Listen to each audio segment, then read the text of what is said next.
আগেই তো আপনাদেরকে ঠকাচ্ছে, নির্বাচনের ফলে তাহলে কেমন ঠকাবে আপনাদেরকে বোঝেন এবার। কি নাম আপনার? এটিএম হেলাল। ওই এইদিকে বলেন। এটিএম হেলাল। বাড়ি কই? সুনামগঞ্জ। বাড়ি সুনামগঞ্জ। সুনামগঞ্জ কোথায়? শান্তিগঞ্জ। এই সুনামগঞ্জের মানুষ আছে এখানে? এই লোক আপনাদের মানুষ? আচ্ছা, এখন বলেন কবে গেছিলেন আপনি? হজ না উমরায় গেছিলেন? উমরাতে গেছি 16তে, হজে গেছি 17তে। উমরাতে গেছেন 16তে, হজে গেছেন 17। এখন আমাকে বলেন, আপনি তো উমরা হজ করে আসছেন, যে মাইকের সামনে দাঁড়ান। আপনি কাবা শরীফে গেছেন, জি। কাবা শরীফের মালিক কে? আল্লাহ। জোরে বলেন। আল্লাহ। কাবা শরীফের মালিক কে? আল্লাহ। আল্লাহ। আমরা মুসলমান সবাই এই দিন দুনিয়ার, আমরা যে এই পৃথিবী দেখি, এই পৃথিবীর মালিক কে? আল্লাহ।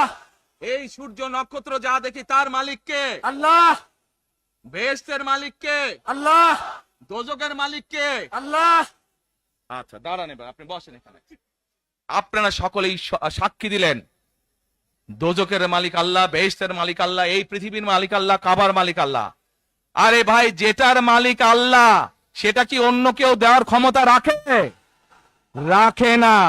তাহলে কি দাঁড়ালো? নির্বাচনের আগেই একটি দল এই দিব ওই দিব বলছে, টিকিট দিব বলছে না? যেটার মালিক মানুষ না সেইটার কথা যদি সে বলে, এক শিরকি করা হচ্ছে না? যার মালিক আল্লাহ, যার অধিকার শুধু আল্লাহর একমাত্র, সবকিছুর অধিকার উপরে আল্লাহর অধিকার। কাজেই আগেই তো আপনাদেরকে ঠকাচ্ছে, নির্বাচনের ফলে তাহলে কেমন ঠকাবে আপনাদেরকে বোঝেন এবার।